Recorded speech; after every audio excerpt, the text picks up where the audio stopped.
ओम शांति पाल भाई। ओम शांति ईश्वर भाई। पाल भाई, हम आज के मूल्य रिवीजन कर रहे हैं और आज बाबा ने खास माया से सावधान रहने की बात कही है। बाबा ने कहा कि बच्चे माया से बड़ी सावधानी रखनी है क्योंकि माया जबरदस्त है। क्या जबरदस्त है कि हम ब्राह्मण बच्चे, कई ब्राह्मण बच्चे होते हैं पाल भाई, वो कहते कि हमारा डायरेक्ट शिव बाबा से कनेक्शन है, ब्रह्मा से नहीं है। तो ऐसे भी कई बच्चे हैं। इसलिए बाबा बोलते हैं कि ये माया की प्रवेशता हो जाती है, इसलिए बोलते माया से खबरदार रहना है, बाबा ने खास बोला है।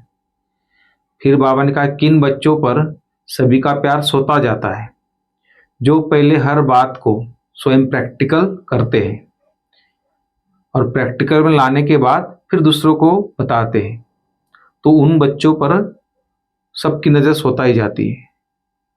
इसलिए बाबा बोलता है कि स्वयं नहीं करेंगे, प्रैक्टिकल नहीं करेंगे और दूसरों को कहेंगे तो उनकी कौन मानेगा।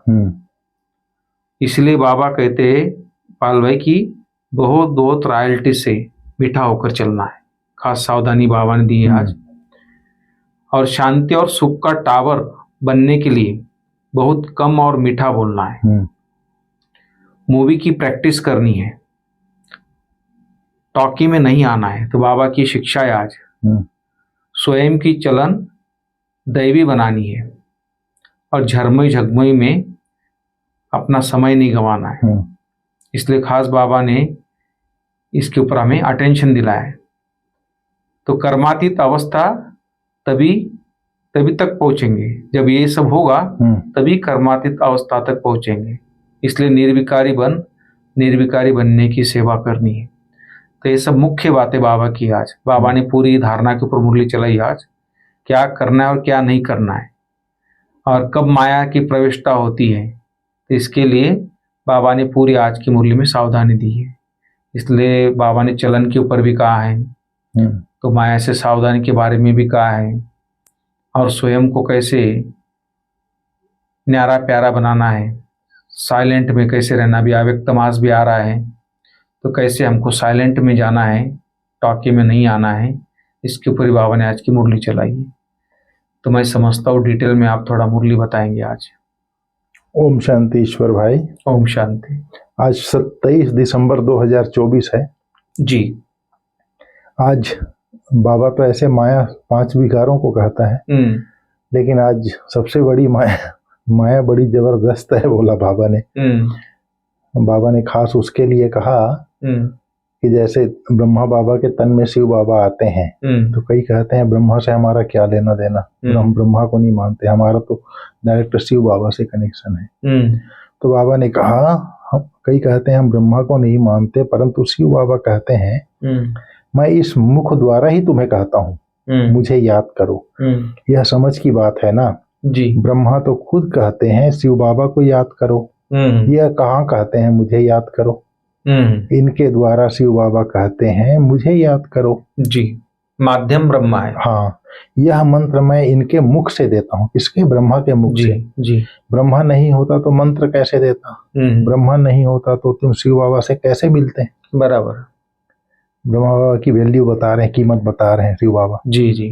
ब्रह्मा नहीं होता तो तुम शिव बाबा से कैसे मिलते। बराबर। कैसे मेरे पास बैठते।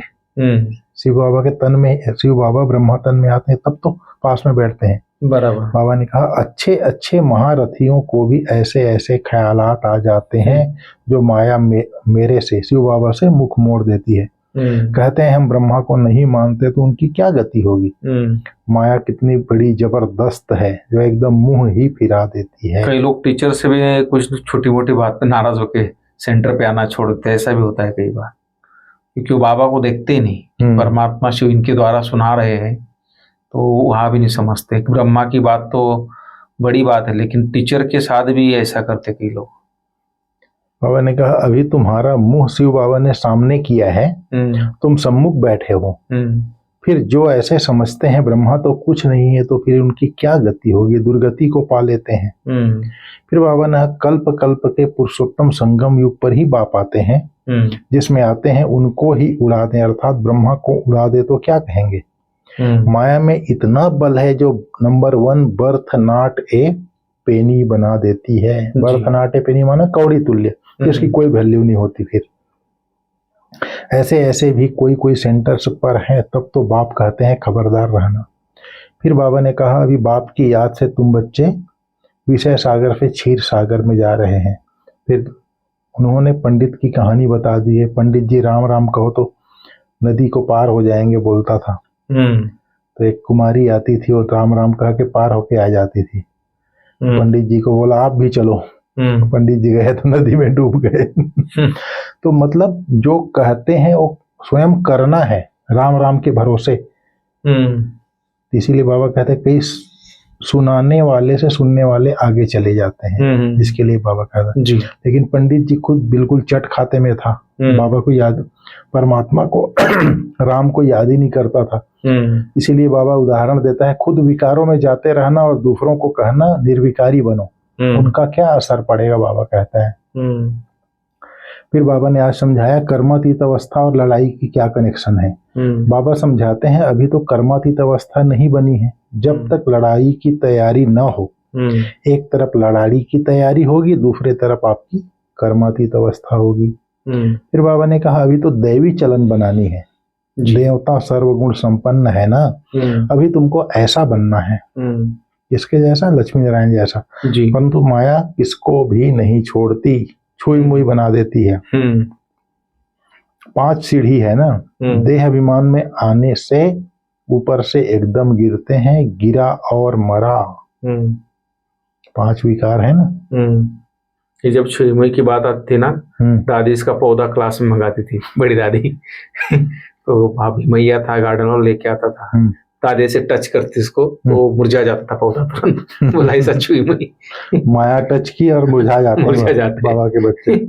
और प्रैक्टिकल पर पौधा पता नहीं क्या उसमें विशेषता है, टच करते ही मुरझा जाता है। फिर बाबा ने कहा गीता पढ़ने से क्या रिजल्ट निकली। गीता में कुछ दिखाया नहीं है। दिखाते हैं प्रलय हो गई, भल जलमयी होती है परंतु सारी दुनिया जलमयी नहीं होती है।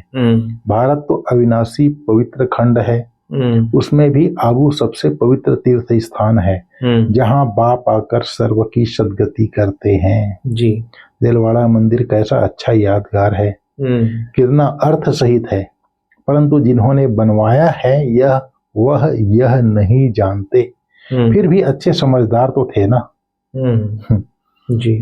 फिर बाबा ने कहा बाप समझाते हैं यहाँ जो भी ज्ञान ठीक रीति नहीं उठाते हैं, चलन नहीं सुधारते हैं, वो बहुतों को दुख देने के निमित्त बन जाते हैं।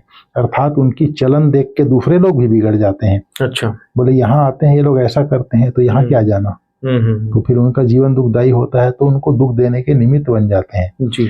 यह भी शास्त्रों में यादगार दिखाया है कि असुर छिप कर बैठते थे, फिर बाहर जाकर ट्रेटर बन कितना तंग करते थे। यह तो सभी होता है, होता रहता है। ऊंचे ते ऊंचा बाप जो स्वर्ग की स्थापना करते हैं तो कितने विघ्न बन पड़ते हैं। बाबा ने फिर कहा बाप समझाते हैं तुम बच्चे सुख शांति के टावर हो जी, तुम बहुत रायल हो, तुमसे रायल इस समय और कोई होता नहीं। बेहद के बाप के बच्चे हो तो कितना मीठा होकर चलना चाहिए। बिल्कुल, इसको दुख नहीं देना है, नहीं तो वह अंत में याद आएगा कि मैं उसको दुख दिया था। फिर सजाएं खानी होंगी। बाप कहते हैं अभी तो घर चलना है। सूक्ष्म वतन में बच्चों को ब्रह्मा का साक्षात्कार होता है, इसलिए तुम भी ऐसे सूक्ष्म वतन वासी बनो। मूवी की प्रैक्टिस करनी है, बहुत कम बोलना है, मीठा बोलना है। ऐसा पुरुषार्थ करते करते तुम शांति के टावर बन जाएंगे। बिल्कुल, तुमको सिखलाने वाला बाप है, फिर तुम्हें औरों को सिखलाना है। बाबा ने कहा भक्ति मार्ग टाकी मार्ग है, अभी तुमको साइलेंस बनना है। बिल्कुल, अभी तुमको बनना है साइलेंस। इस तरह से बाबा ने आज कहा।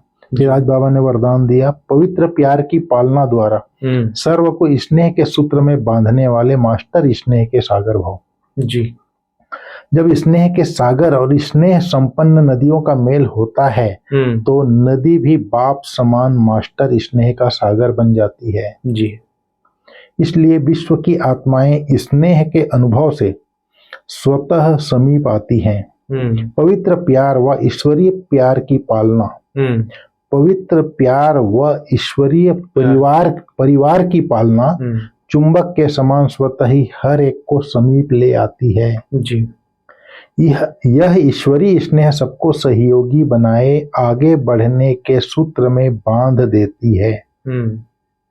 ईश्वरीय स्नेह ही है। तो सेंटरों में जाते हैं, पहले पहले क्या मिलता है? बहनों का प्यार ही तो मिलता है, ज्ञान तो बाद में समझ में आता है। बिल्कुल। तो जो बहनें हैं वो स्नेह संपन्न नदियां हैं, स्नेह के सागर और स्नेह संपन्न नदियों का मेल होता है तो वो भी नदी बाप समान मास्टर स्नेह के सागर बन जाती है। हमारी दादियां क्या थी? मास्टर स्नेह के सागर थी, बाप समान। तो उनके प्यार में सब जुड़ते गए बाबा से। बिल्कुल। आज का स्लोगन है संकल्प, बोल, समय, गुण और शक्तियों के खजाने जमा करो तो इनका सहयोग मिलता रहेगा। जब खजाना जमा होगा तब तो उसका सहयोग मिलेगा। खजाना आपके पास जमा रहेगा तब तो आप समय पर यूज कर सकेंगे। कर सकते। ठीक है जी। ओम शांति। ओम शांति।